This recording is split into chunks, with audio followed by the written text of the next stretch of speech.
श्री क्षेत्र शेंद्रा येथे दरवर्षी चैत्र कृष्ण पंचमीला श्री मांगीर बाबाची यात्रा भरते। यावर्षी ही यात्रा आज मध्यरात्री 16 तारखेपासून तर 21 एप्रिल पर्यंत राहणार आहे। या यात्रेमध्ये भाविकांना मुबलक पाणी पुरवठा व प्रशासनाने सोयीसुविधा द्याव्यात या मागणीसाठी आजची पत्रकार परिषद आयोजित केलेली आहे। श्री मांगीर बाबा देवस्थान विकास प्राधिकरण स्थापन करावं अशी मागणी लहुप्रार संघटनेच्या वतीने करण्यात येत आहे। अजून काय काय मागण्या? शेंद्रा देवस्थाना संदर्भात मुख्य मागणी आहे की शेंद्रा गावातलं जे गणपती इनामाची 12 एकर जमीन आहे ती शेंद्रा देवस्थान ट्रस्ट कडे देण्यात यावी, कारण की शेंद्रा पंचतारांकित औद्योगिक वसाहतीमुळे त्या ते जमिनीचे भाव गगनाला भिडलेले आहेत। त्यामुळे भविष्यात यात्रा मैदान राहणार नाही, भविष्यात यात्रा भरणार नाही त्या ठिकाणी। त्यामुळे शासनाने ती जागा शेंद्रा देवस्थान समितीला देण्यात यावी। सगळे बिल्डरना कब्जा केलेला आहे। आता स्थानिक काही शेतकऱ्यांनी त्या जमिनी विकलेल्या आहेत। जर कब्जा कोणी केलेला असेल तर तो कब्जा हटवण्यासाठी आपण प्रयत्न करू, परंतु अधिकृत शेतकऱ्यांनी विकलेले आहेत ते विक्री केलेल्या जमिनीला आपण काही म्हणू शकत नाही आणि त्यांचे अधिकार हो।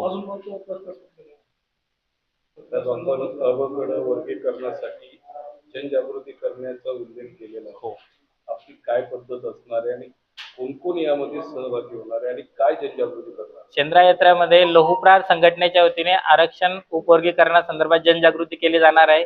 यात्रेमध्ये हजारो पत्रक भाविकांपर्यंत पोहोचले जाणार आहेत। त्यात जवळपास 70% मातंग समाज यात्रेमध्ये येतो। सर्वच समाज येतात, मातंग समाजाची संख्या त्या ठिकाणी मोठ्या प्रमाणावर असते। त्यामुळं आरक्षण वर्गीकरणामुळे समाजाला काय फायदा होणार आहे हे समाजापर्यंत पोहोचण्याचं काम आम्ही यात्रा काळात करणार आहोत। यात्रेमध्ये हजारो संघटनेची भूमिका स्पष्ट आहे। यात्रेमध्ये ज्या काही क्रूप प्रथा होत्या, जवळपास 10-15 वर्ष आम्ही जनजागृती करून लोखंडी गट असण्याची जी प्रथा होती ती कायमची बंद केलेली आहे। अण्णाभाऊ साठे यांचं जन्मशताब्दी वर्ष जे होतं 2020 पासून त्या प्रथा बंद केलेल्या आहेत।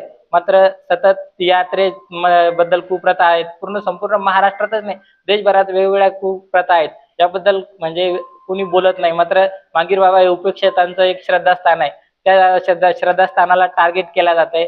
सतत अनेक पूर्ण महाराष्ट्रभरातल्या अनेक देवस्थान आहे की तिथे बळीची प्रथा आहे, मात्र इथेच जास्त हे केलं जातं।